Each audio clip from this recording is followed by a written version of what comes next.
Alright guys, ang mapagpalang araw sa inyong lahat. Meron tayong reaction video dito kay Rob Trip. Alright, don't forget to subscribe this channel. Meron tayong isang reaction video. At dito kay 14 senador pumirma sa controversial na blank item ng sa BICAM report para sa 2025 national budget. Alright? Intro muna tayo guys, and for the do, let's do watch.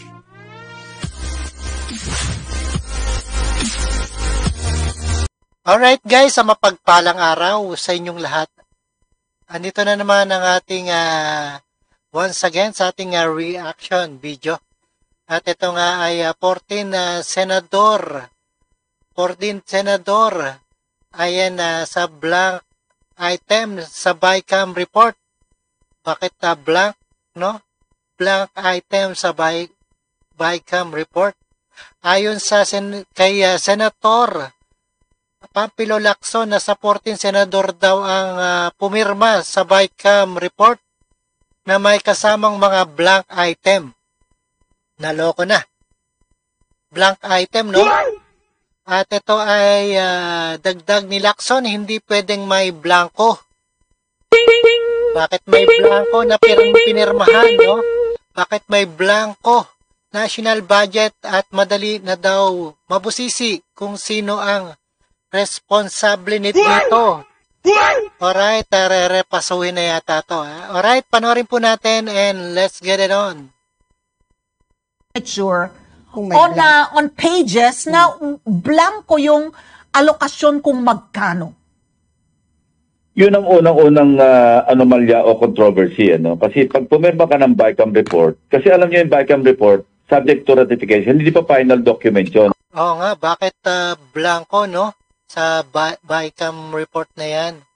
Dapat hindi blanco. Pero, pagdating sa plenary ng both houses, at ira-ratify, hindi pwedeng amyendahan na yung BICAM report. It is only subject to rejection or ratification.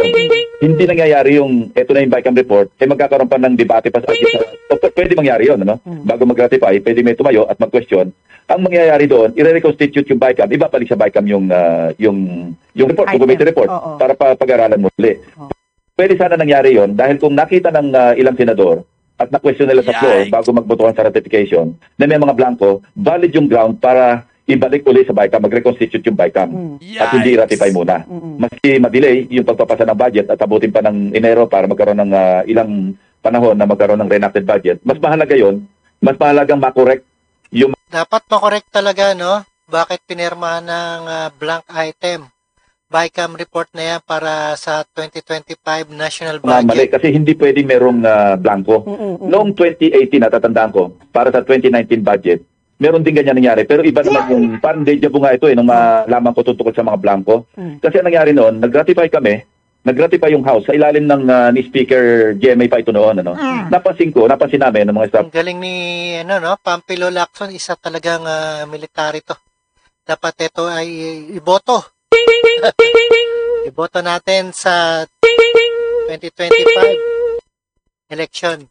Teka muna, parang magkaiba yung na-ratify namin sa Senado, na yung ganun din ang na-ratify na para faithful reproduction yan ng BICAM report, yung enrolled bill.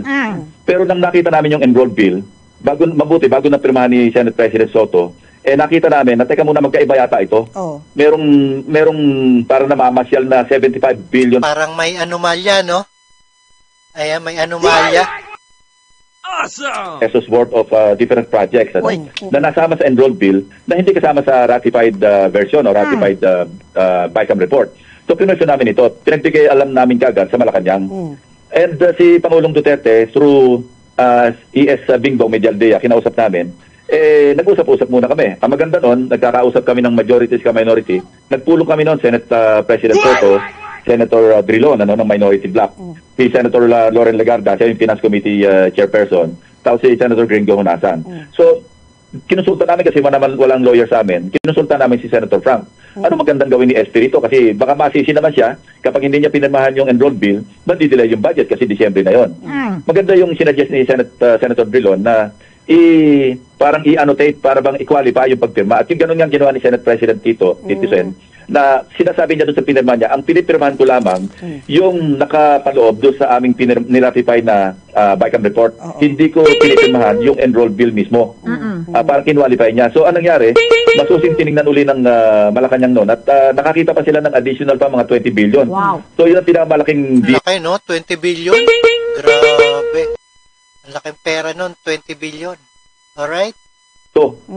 message na ginawa ng Pangulo na umabot ng 95.3 billion pesos. Galing kasi yun sa Sana kung may nakakita rin senador na 93, no? Wow. ba yung enroll bill, assuming Assuming. kasi maraming possibilities dito, hindi pa maliwanag eh. Oo. Yung bang mga blanco, sino nag-fill in the blanks? Correct. Kung yung mga blanco sa BICAM report, doon sa Senate version, na siya ring, I assume, na BICAM report ng House, napila pa nito, noong pinrint yung enroll bill, ang dapat bagsakan ng sisi rito, yung House. Kasi ang nagpiprint ng enroll bill, House hindi naman Senate eh. Kasi kaya nga nangyari nun, iniba nila yung enroll bill doon sa ratified na BICAM report. So kung gano'n na nangyari, ang bunto ng sisi dapat nasa House of Representatives. Well, may part din ng Senate kasi bakit hindi nyo pinoint out. Teka muna, may mga blanco ito, o kaya yung BICAM report na na-ratify natin, na iba sa enroll bill.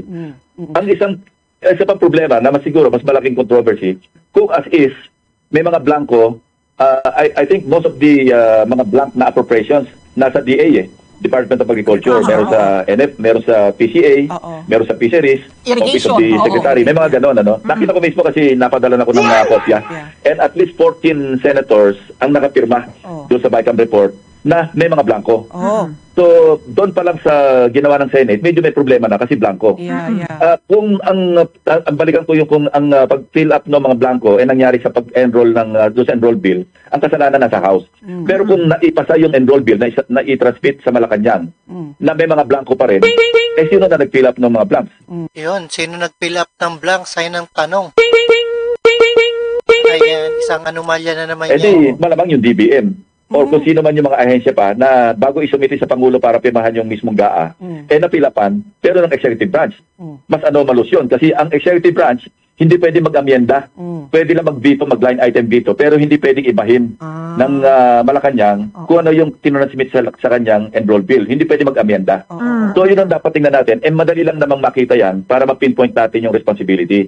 I-compare natin yung ratified BICAM report doon sa enroll bill. Alright guys, ayan At 14 senador ang pumirma, no? At ayon kay Pampilo Lacson, ayan 14 na senador daw ang pumirma sa BICAM report. Alright? Binigyang diin ni Senator Sherwin Gatchalian na hindi maaaring may blanco sa Bicameral Conference Report para sa 2025 General Appropriations Act dahil kung blanco anya ay hindi ito magbabalanse sa budget. Wala rin nakitang blank item si Senator Joel Villanueva sa naturang BICAM report bago siya pumirma. Hindi naman naniniwala si Senator Risa. Ayan nanindigan ng ilang senador na wala sila daw nakitang blank item. At ito naman ay saliwat sa sinasabi dito sa UNTV ng 2025 National Budget. Alright? Tiberos na magpapasa ang Kongreso ng budget kung may blanco pa sa mga dokumento. Sa akin and my team, wala kami nakitang blanco. Kasi dapat balanse yung tinitingnan namin parati. So, nabawag team na tinitingnan yung budget bago tinitingnan. Hindi ko nakita whatsoever. No? Wala akong sagana ng aking pagkakaalam. Wala akong nakita. Lalo na when we were signing it, I was concerned of the Senate reports. Ayan, wala daw sila nakita na blanco, no? Sa BICAM report na 2025 National Budget. As I mentioned earlier, there are about 235,000 items. So, may mga lump sum pa rin. At para sa akin, since time immemorial, I've been calling to break it down para mas makita natin. So, kung meron mang lump sum, ibig sabihin, maaari o posible na merong isang item doon, meron lang total, pero hindi alam saan dadalhin. Yun lang, ano? At maraming salamat sa panonood at pakikinig dito kay Rob Trip sa nanindigan ng mga ilang senator na wala daw nakitang blank item sa BICAM report. Alright, maraming salamat sa panonood at pakikinig dito kay Rob Trip. And peace out sa inyong lahat. At maraming salamat. And comment down below na lang guys kung anong comment nyo sa ating reaction video. And maraming salamat and God bless us all and salute sa inyong lahat. Peace out.